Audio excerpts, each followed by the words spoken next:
Hey, it's the after show. Thanks so much for supporting me. I super appreciate it. Sorry, there's crumlets of XB1000s everywhere.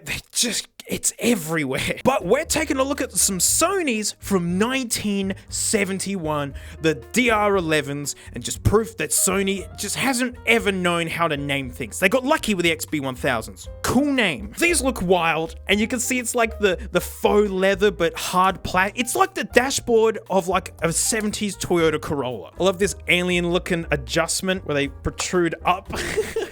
It's just such a cool looking design. I gotta say, they nailed it.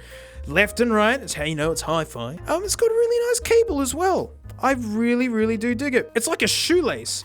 And naturally, it ends in a big dingus because that was what listening was. It was like these were to be plugged into your home hi-fi, bass and treble settings for each one.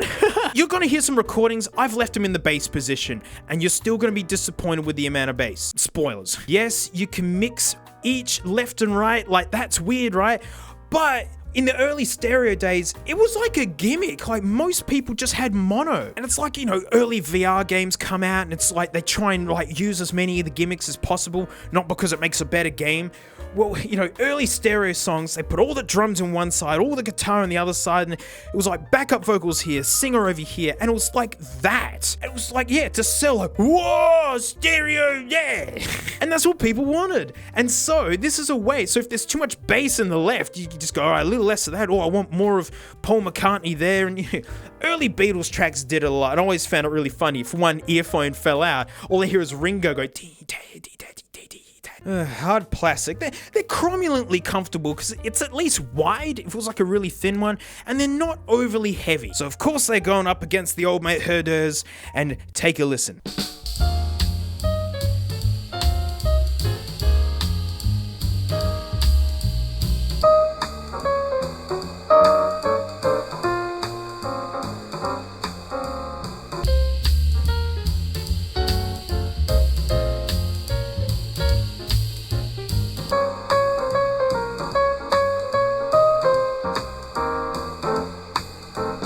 Yes, it's an elevator simulator.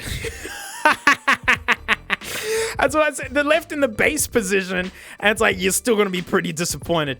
It's hard to say with vintage headphones if these are working properly. I've got some headphones from the 30s, and I picked up 2 different pairs, and they both sound completely different. Have they been caught in the rain? Has the dog weed on them? Has some kid spilt milk in them and dad just cleaned it out as best as he could? Were they destroyed and then rebuilt? And I just can't see any of the witness marks. Although, these are basically gonna be my referee for future like vintage headphone videos, because I mean, spoilers, they're like, I can't wait to talk about them. There's so much history for like how headphones have gotten to where we are. And my referee, AKG K240s, but notice, made in Austria and 600 ohms. These are genuine vintage K240s. You can still buy K240s today. I think they're like 60 something ohms. They've really dialed it in. And they're made in China now, and AKG's basically dead and owned by Samsung. These are some of the hardest to drive headphones I own. This is what they were using in the 70s in the studios to make the music that we just see as absolutely legendary. It's insane how much power these need. Forget the 600 ohm. These are low sensitivity. They're just so hard to drive. Even the low ohmed ones can be like that. But these are 1970s as well, so let's compare them.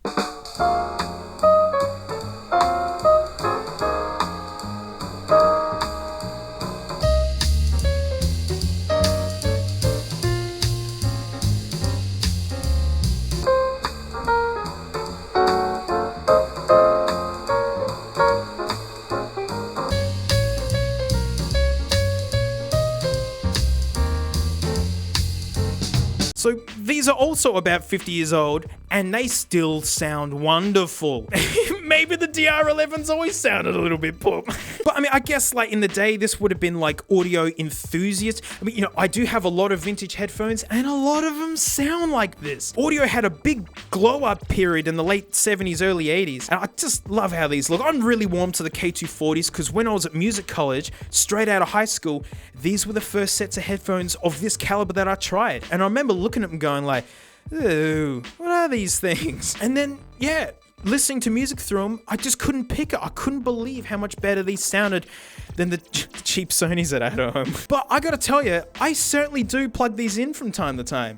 Humans have this habit of just getting used to stuff. It's normal. By like the third moon landing, no one cared anymore. So, oh, we're doing this for a third time, are we? And that's the truth. Like, they didn't even air or broadcast much of the launch until the spaceship exploded. Then it was interesting again. And sometimes it's fun just to do, you know, a palate reset. When I was drinking iced coffees every single day, they just tasted like water after a while. And then I didn't drink them for months and had another sip and realized that, yeah, okay, they have 60 grams of sugar. That's really sweet. And sometimes listening to music through these headphones, especially vintage music, like some old Stan Getz or Miles Davis or something, it has a vibe. And knowing that, for a lot of people, this is how their music sounded, because this is what the equipment could replicate. Listen to the first ever shellac records. Hi-fi, they ain't. But that was hi-fi at the time. Yeah, I love perspective. It really gets me. Well, thanks so much for supporting me. Thank you. I'm gonna take the sausage chuck away. That was from the... That was it. Is it easy does it, easy does it, easy does it, easy does it. Okay.